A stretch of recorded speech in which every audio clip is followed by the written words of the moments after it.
Our next story is from Africa, from Rwanda, the country famous for its migration deal with the UK. The previous British government had signed a deal with Rwanda. Any migrants coming to the UK illegally would be deported. They would be sent off. And Rwanda was supposed to accept these migrants, house them and deal with any paperwork like asylum applications. If the asylum claims were legitimate, Rwanda would bear the responsibility of hosting the migrants. This, in a nutshell, was the Rwanda deal: to outsource the problem of immigration. It wasn't so much about shifting the asylum seekers, it was more about generating fear. Migrants were supposed to be scared of being sent to Rwanda. The hope was that it would act as a deterrent. The Rwanda plan was championed by the former British government, the one led by the Conservative Party, also known as the Tories. The Tories had ruled Britain for 14 years, and they had been championing the Rwanda deal for the past 3. But it never got off the ground. And a few days ago, the Tory government got the boot. The British public decided to go another way, and they brought in a new Prime Minister, this man, Keir Starmer. And here's what he had to say about the Rwanda deal. The Rwanda scheme was dead and buried before it started. It's never been a deterrent. Look at the numbers that have come over in the first 6 and a bit months of this year. They're record numbers. That is the problem that we are inheriting. It has never acted as a deterrent. Starmer's Labour Party had always opposed the deal. They had promised to scrap it if they came to power, which is what they did. But there was a slight problem. The Tories had spent years working on the deal. More importantly, they'd spent millions on it. About £320 million. That's more than $400 million US. That is the amount the Tories had already spent, without deporting a single illegal immigrant. So where did this money go, $400 million? In setting up infrastructure in Rwanda. You may remember these pictures of the UK's former Home Secretary, Suella Braverman. Last year, she was looking at some under-construction buildings in Rwanda.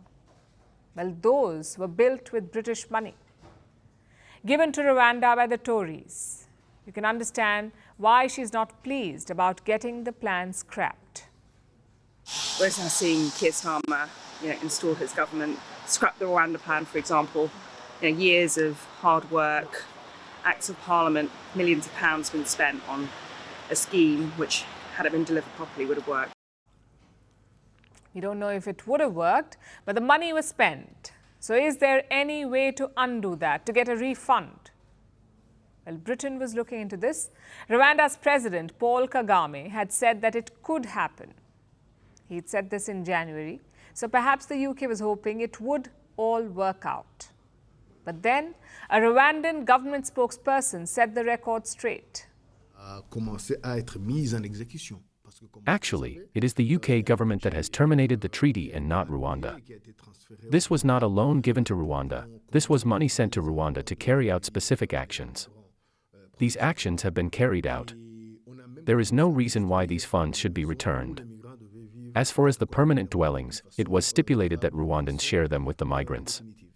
Today, the migrants are not coming anymore. Rwandans will live in those dwellings.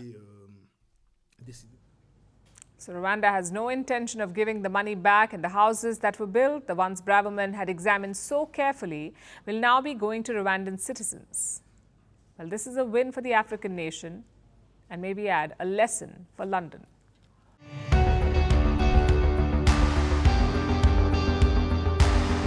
Across continents, one powerful news source. Bringing you diverse perspectives on the issues that matter.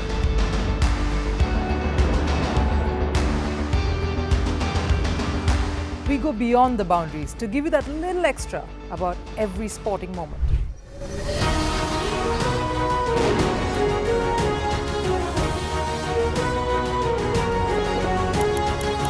So thank you for making Firstpost 5 million strong.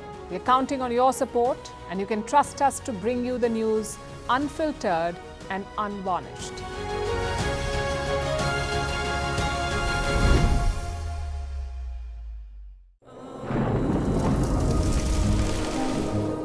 Climate change is on our doorstep. It's time for a revolution to take root.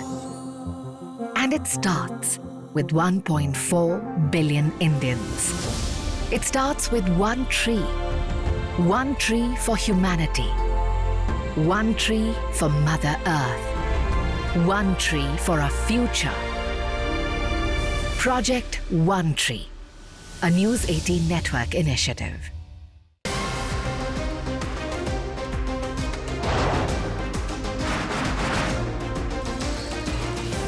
On the show today, the T20 World Cup bandwagon has moved across to the West Indies. What can we expect from this? Hello, I'm Alison Green, coming to you from Durban, South Africa.